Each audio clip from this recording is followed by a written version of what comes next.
Episode 7. Keep all 613 or none. The lie that Sabbath keepers must follow Moses' Law series title. Sabbath under fire. Exposing the 8 lies that deny God's commandment. They scoff. If you keep the Sabbath, you have to keep all 613 laws of Moses. They say, you can't pick and choose. If you follow one commandment, you're back under the whole law.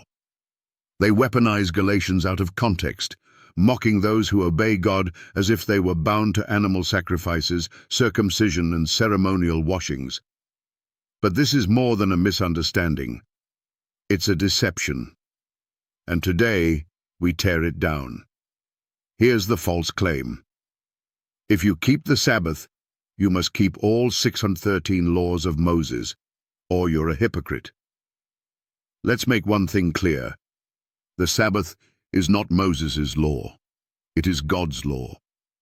God spoke the 10 Commandments audibly from Mount Sinai. He wrote them with his own finger on stone tablets, not parchment.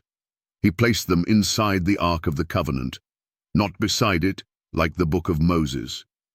Deuteronomy 10, 1-5, versus Deuteronomy 31:26. They were never part of the 613 civil, ceremonial, and sacrificial laws. The 10 Commandments are in a class of their own. They are eternal, moral, and universal. So when someone says, you keep the Sabbath, then go get circumcised, kill a lamb, and stop eating bacon. They're confusing apples with altars. Let's break this down with scripture. Exodus 20:1-17. The 10 Commandments are given by God's voice. Exodus 31:18. God writes them in stone. Deuteronomy 5:22. These words the Lord spake, and he added no more. Psalm 111:7-8. All his commandments are sure. They stand fast forever and ever. Now contrast that with Moses' law. Ceremonial rituals. Leviticus 1-7. Feast days, sacrifices, cleansing laws, written by Moses, not God, placed beside the ark, not within it. The 10 Commandments are not a shadow. They are the light that exposes sin. Romans chapter 7:7. I had not known sin, but by the law, for I had not known lust, except the law had said, thou shalt not covet. Now let's address Galatians 5:3, the verse they twist to say, if you keep one part of the law, you're bound to keep it all. But what law is Paul talking about? Verse 2 tells you plainly, circumcision. A ceremonial law, not the 10 Commandments. Paul wasn't condemning obedience. He was condemning legalists who tried to earn salvation through Jewish rituals. But the Sabbath, that was never added. It was established before sin in Genesis 2:2-3, before Moses, before Israel, before circumcision.